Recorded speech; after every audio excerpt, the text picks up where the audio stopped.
Welcome to the Real Estate Syndication Show.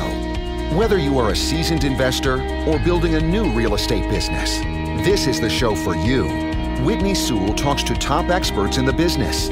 Our goal is to help you master real estate syndication. And now your host, Whitney Sewell. This is your daily real estate syndication show. I'm your host, Whitney Sewell. Today, our guest is Josh Sterling. Thanks for being on the show again, Josh. Hey, thanks for having me back, Whitney. Now, if you're a long-time listener, you've heard of Josh before. But believe it or not, he was on show number WS35, so almost a year ago. And I would encourage you to go back and listen to that, especially because of our topic today. I would like for you to listen to that and then come listen to this show if you didn't listen to him then, because he has experienced lots of growth over this last year. And we're going to talk about that transition that he's made and how that's happened, what's happened, and even some growing pains, but just his success as well in this past year. But a little about him: he's the owner of Epic Property Management LLC, as well as several other real estate entities based in Southgate, Michigan. After a career in aviation, he shifted into real estate in 2009, and his focus now is on medium and large size apartment communities in the Midwest. As of September 2018, which that's probably it's probably as of today, right? And so you own 650. That was part of an old bio, but as of today, you own 650 units and worth about $70 million, and also has 156 units under contract. He has added over 430 units in the last year to his portfolio, and I'm looking forward to hearing about this. So, Josh, let's dive right in, and I look forward to hearing about how you've done this. So let's back up a little bit, or a year ago, and what happened? What happened then to transition from where you were at to start building this larger portfolio? Yeah, we got started really good time back in September of 2009, and started with single family, and you can probably hear that intro, that background on the old podcast. But it was very organic growth. It was mostly a lot of my own capital, occasionally private money, mostly on the debt side, not usually on the equity side, or very, very few of those deals. So it made for a little bit slower, again, more organic growth. And a year ago, I think our unit count was around 350 or so.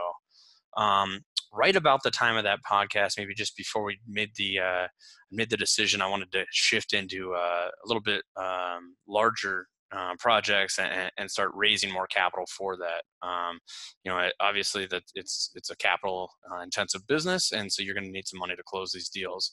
So sat down and I realized my struggle to bigger and bigger growth was going to be the capital to close those deals. I knew my network was probably going to be a challenge for that. I always believe you need three things to close a deal. You need the deal itself, you need the capital to close the deal, and then you need the management of the deal. And, we had the management kind of on lockdown. That's what we do.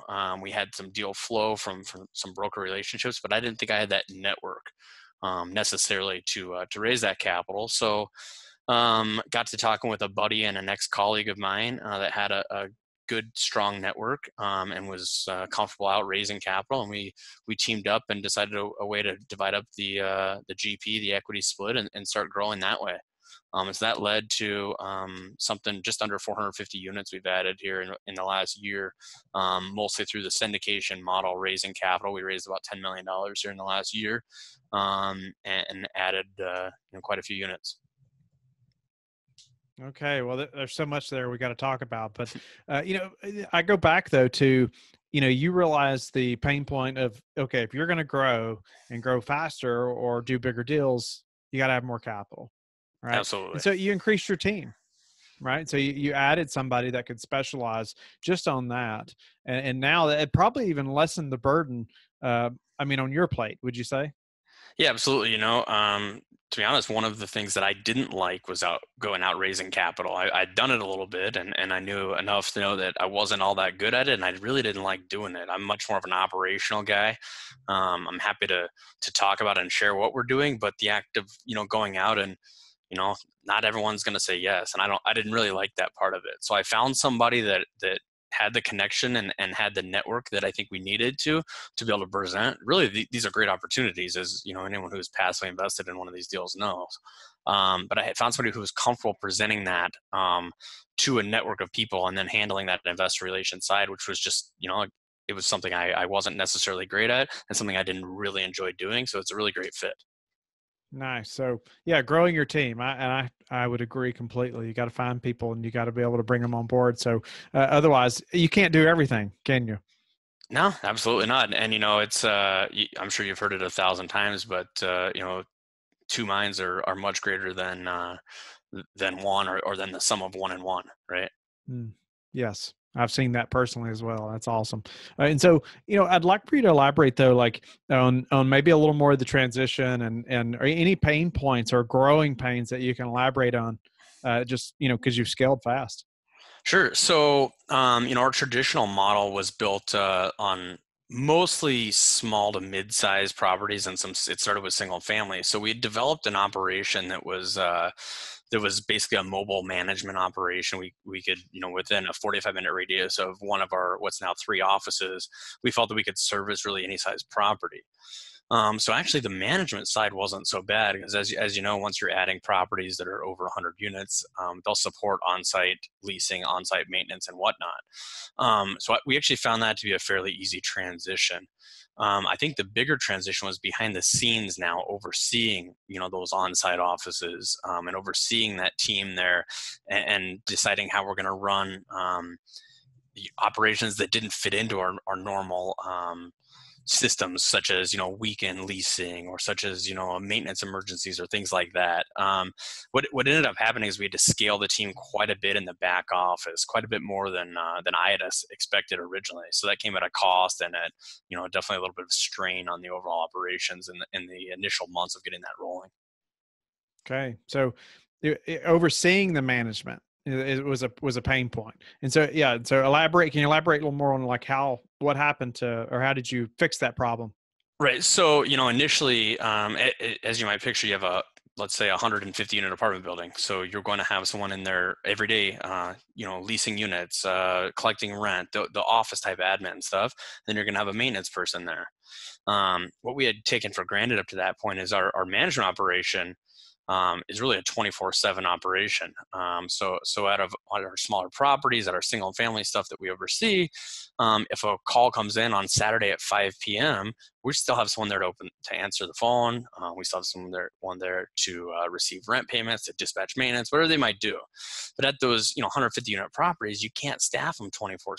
So you need to have a backup to that. You need to have somebody who can be there to respond, but also is not going to be on the payroll burdening that property the whole time. And so to come up with a way to provide those services and provide that level of service that we had become used to across the board, but not burden the property with that amount of payroll and that amount of overhead was really the challenge. That's really where we had to work through and come up with new and updated systems to share resources.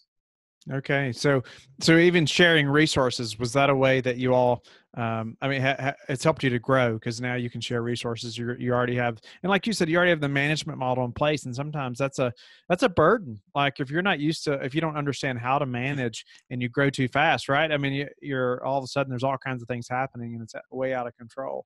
Yep. And so, but you all already had the management piece down. You already had a property management company, right? Right. And so, at this point, you're growing and experiencing that growth, but now I guess you're having to hire more employees, and now the overseeing is becoming more difficult. So yeah, and from the management operation, it went from really entry level type and then a manager type role to really adding a whole nother depth, a whole nother layer of management, so we could oversee those other office managers all about. So it just added a lot of depth to the org chart, and that just naturally is going to come with growing pains.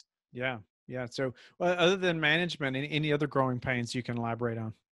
The management and really getting the properties on board was really I think the most challenging part. And I said earlier, I think there's 3 pillars to any deal. There's the management and the operations of it, which we just discussed. There's the deal itself, And that's naturally a little bit of a challenge in this market. In the last 10 years, real estate's gotten a lot sexier, right? So there's a lot more competition for the same deal. But I felt that we were able to find sufficient amount of deal flow through either the connections we had or through the reputation we had from closing deals. I don't think that was so much of a struggle. And then, again, the capital to close the deal, that was a key piece that we really just put in place in the last year.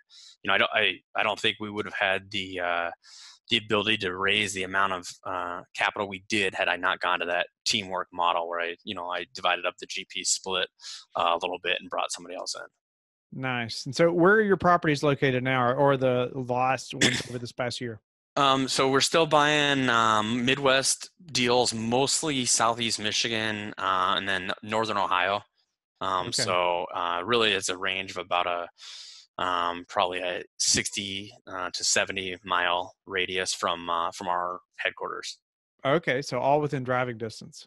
Yeah, it's within driving distance, and we run it with 3 different offices now. So the way we view our model is that once we're within about a 45-minute bubble of any of the driving time bubble of any of those offices, we can help supplement that operation. So it leads to what I talked about earlier, supplementing night and weekends, and or also in periods of high demand. So to get real technical on just one aspect of the management, we found a niche in these mid-size 150-ish unit properties that a lot of times we're buying them and the past ownership is running them with 2 leasing and 2 maintenance staff. So it's quite a bit of payroll.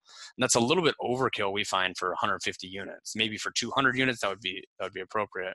So we're able to go back to 1 leasing person, 1 maintenance person, and then supplement with that management company in periods of high demand. Again, less overhead on the property. It helps improve that property performance drastically. And we find that the property runs very well still with just the added help when needed. If you had to go back and do it again, would you have your own management company, or would you suggest other people have their own management company? So, it's tough. I really believe that management is key. I think it's the most important part of running the deal once you actually get the deal closed. I mean, that's all that matters, right? That's all you can do. I think I've seen operators get in trouble because they don't control management. And so for me, I think I wouldn't do it any other way. I made the decision to get into management, not because I wanted to, but because I felt like I had to way back in probably about 2012. I couldn't find an operator I thought could run what we were running, the way we wanted it run. Now, that was mostly, again, smaller and mid-sized buildings where they wouldn't support an on-site staff. So now that we're doing, deals where they will support on-site staff, I think you could probably get away without the management if you needed it. But it's definitely a key. I think we can, for that example I just gave, we can really make our returns much stronger just because we have that control, that day-to-day operation of it. I couldn't agree more on how important the management team is. And no matter how good the market is, if you don't have a good management team there, whether it's third party or whether it's creating your own, you're asking for trouble. Guys starting out, I get asked that all the time if they should start their own management company. And, I think that's tough. It's a lot to put together, just like we talked about on the beginning of the call again. It's a lot to put together all those systems and procedures and then try to really invent the wheel. And if you're also at the same time trying to figure out how to get into your first deal, it might be a little bit too much. It's very easy to get stuck in the analysis phase if you do that. But I think over time, if you really look at most of the larger operators, they are going to run their own management in-house. So, taking a little transition to some of the capital raising side, what's been the key difference in being able to raise that kind of capital this year? So it really came to having somebody focus just on that. So, when I brought Barry on, he's a ex-colleague. I know him from a previous job I had, and then really became a friend over the years. And when I brought him on, and that's really his focus. He handles all investor relations and all capital raising. So, I had an investor list of guys and gals that I had gone to in the past and had them either, again, invest debt or equity in deals. And then he had a network of people, and just having somebody to work on that day in and day out, it was huge. It made all the difference in the world. Nice. So we'll have to have him on sometime as well, just to elaborate on some of that. Absolutely. Yeah, he'd be great to talk to about it. Yeah. So, tell me now, or let's talk a little bit about that management piece a little more in depth. And, Okay. How do you, so you're growing that team, you're growing that management team. What type of, or how quickly are or is your team growing compared to the properties that you're buying or the unit count? And you mentioned that a little bit, but how quickly are you growing that team, and how does that relate to the number of units that you're buying? So every aspect of the team on the frontline measure is pretty systematized. For example, we look at needing one maintenance person for about every 150-ish units, give or take. It's a little bit less if they're all at once, at one property, and a little bit more if they're spread out, say amongst several small buildings, but about 150 units per maintenance person. We find that with leasing, we can run more like 400 to 500 units per leasing agent, and sometimes even more than that. We keep in this market, occupancy is pretty high, so meaning turnovers is a little bit less than maybe it would be with more vacancy, and therefore we can spread that leasing agent a little bit thinner. But where I really noticed that we had to grow is in the management of those. So office managers, we had to add an office manager. I find that an office manager can really only oversee 4 or 5 people, whether that be leasing or cleaners or maybe even overseeing receptionists or something like that in our main office. Then we added a level called a project manager that oversees our maintenance staff. And so again, a project manager can only oversee maybe 4 or 5 maintenance guys. And then we found that we needed somebody to oversee even the office managers and the project managers. So we added a director level. And so it gets deeper and deeper as you grow. But it also allows each of those kind of components of the business. We look at ours as a leasing side and a maintenance side of the business, and allows those to almost run independently, but also have a one direct report they can go to so that they can communicate. What does your communication, as the owner, like what does your communication look like with these team members? So my day-to-day is fairly limited, to give you kind of a more direct overview of how we operate as a management company. We've got our front level, our front line, which would be maintenance, leasing, cleaners, receptionists, the people that are on the front lines every day. They report to office managers on the leasing side or project managers on the maintenance side. That would be kind of our tier 2 level. And then above those, as I was mentioning, that the office managers and project managers report to a director of admin for the leasing side and a director of operations for the maintenance side. And then those directors would really report to me. So my day-to-day now, we're about 25 or so employees, maybe 26. My day-to-day is pretty non-involved from an operational standpoint. It's basically if there's any type of catastrophe, I'm probably going to hear about it. But it's really, I track mostly our KPIs. We do a weekly KPI meeting where we're tracking anything from days to turn a unit, to collections, to occupancies, leasing trends, all these things that give us hopefully a leading indicator. For example, days to turn a unit is a huge leading indicator on what our performance is going to be a month down the road. Right? If we're not turning a unit, our target's 7 days. If we're not turning a unit in 7 days or less, we're going to have an occupancy problem in a month. And so that's really where I come in, and I run that KPI check, and we have a team leadership meeting with my directors once a week to make sure everything's on track. Otherwise, it's out there mostly looking for new deals, and then Barry's out there usually looking for the capital. Love it. No, that's awesome. I love the weekly meetings and the checklist, and you're following the trends. So important. It doesn't matter what type of business, but especially in that business as well, on the management side. And so you're able to forecast that, or that we're going to have a vacancy problem. And so, what would be something you wish you had known, let's say, 10 months ago that you know now?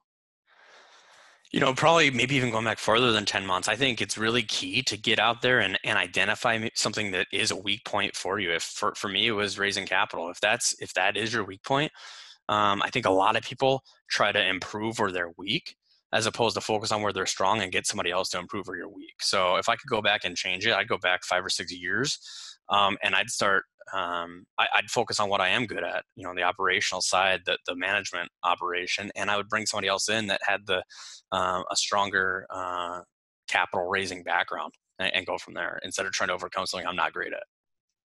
So what's been the hardest part of the syndication process this year, maybe other than the capital? Really, besides the management team growth was probably the hardest part, I think. Yeah. The deal flow is just you're a little bit subject to what's out there. We're very, very strict in our criteria what we can buy.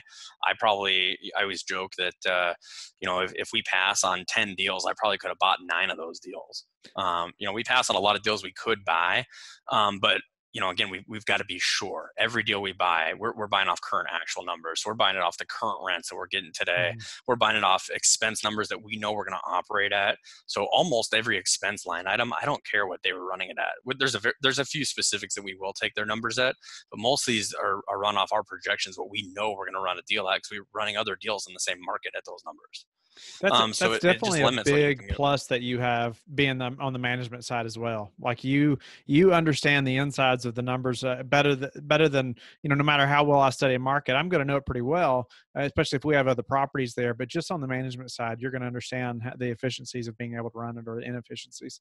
Yeah, it absolutely helps. And, a lot of our conversations with brokers go something like, no, we don't believe that we can get the 8%, 10% rent growth you're forecasting. And no, we can't run this property for $3,600 per unit per year. We know this type of property, we're going to run at $4,800 per unit per year. And so it does help, but we end up passing on a lot of deals. So a few questions before we run out of time. How are you preparing for this potential downturn, that everybody's talking about? Okay, so I think that's kind of a crystal ball thing. I don't know that. I wish there would be a downturn. Actually, that's where a great opportunity lies. Something we've always done. I kind of just alluded to with our underwriting. We're underwriting these deals off current actual income or less. We're almost never underwriting a deal off of rent growth, even if there's a property down the street getting higher rents. My one exception to the rent growth rule is that we call them self-comping. So if there's units in that building getting a higher rent, we may give a slight credit to the income number for that. But essentially, we're writing these deals as if they were going to produce the same amount of income that they've been producing or less. We underwrote one a few months back where we projected $75,000 less per year in income. So I think that's a nice conservative approach that, if something shifts in the market and occupancy or rent start to come down, then we've got a little bit of room there. And then, as opposed to had we projected a rent growth, you could be in a lot of trouble. And then on the expense side, we've got a really good hand on what it takes to operate a building in these markets. And so we are projecting a conservative level. A good example, we always think in, dollars per unit per year, but a property we bought here a few months back, the seller was operating at $6,300 per unit per year in expenses. We knew we could operate at about $4,800 based on all of our projections, comparisons with other properties. So we underwrote the deal at $5,400 per unit per year. So we've got a cushion amongst what we know we can operate it at. And sure enough, that property is running right about $4,800 per unit per year. So again, I think it gives a little bit of protection in the downside just with that conservative underwriting up front. Nice. So, tell me a way that you all have improved your business that we haven't talked about, but something that we could apply to ours. Some other way that you've improved. Sure. Well, I mean, I think we're constantly trying to improve on all fronts. Sure. I brought up the very beginning of the show, the management side. We talked about a lot of the things we're doing to grow and add depth to the company that improves the operation, dramatically. The capital raising side is improved by going out and adding a team member that can help go raise capital. If someone's not doing that and they think they're weak there, that's a huge advantage if you can do that. And then on the deal flow side, it's really it's a constant improvement. You need to be out there, and we need to meet with brokers and go to local events and even sometimes national events we go to, and constantly be following up with the brokers that we are getting deals from, so that deal flow continues, because you need the deal flow to get the deal done. And what's one thing you would say has contributed to your success? I think it's hard to say just one specifically. Again, the management operation is the key. If I had to pick one thing, it'd be the management operation, and it'd be closely followed by adding a source of capital. Awesome. And tell us how you like to give back. I coach actually on the side syndication for another syndication teacher, podcast provider. I'm sure he's out there and you can find him. I won't give it away. I'm constantly meeting and helping with local guys. In fact, I've got a networking event this week that I find joy in helping other people get started. When I got started doing this, it was in the early days of like the bigger pockets. I'm sure most of y'all know about, and there wasn't help out there. So I get a lot of joy out of seeing someone who's done a few deals that's out there really looking for how to turn that corner and go to the next level. And so you can reach out to me and I'd be happy to chat and at least hopefully provide some guidance or clue you on some of the mistakes I've made. I appreciate that, especially from your experience and the growth you've had. It's great that you're able to provide that value to other people and help them. But tell the listeners how they can get in touch with you. Sure. You can reach me via email. It's josh@newmissioncapital.com. Thank you for listening to the Real Estate Syndication Show, brought to you by Life Bridge Capital. Life Bridge Capital works with investors nationwide to invest in real estate, while also donating 50% of its profits to assist parents who are committing to adoption. Life Bridge Capital, making a difference, one investor and one child at a time. Connect online at www.lifebridgecapital.com for free material and videos to further your success.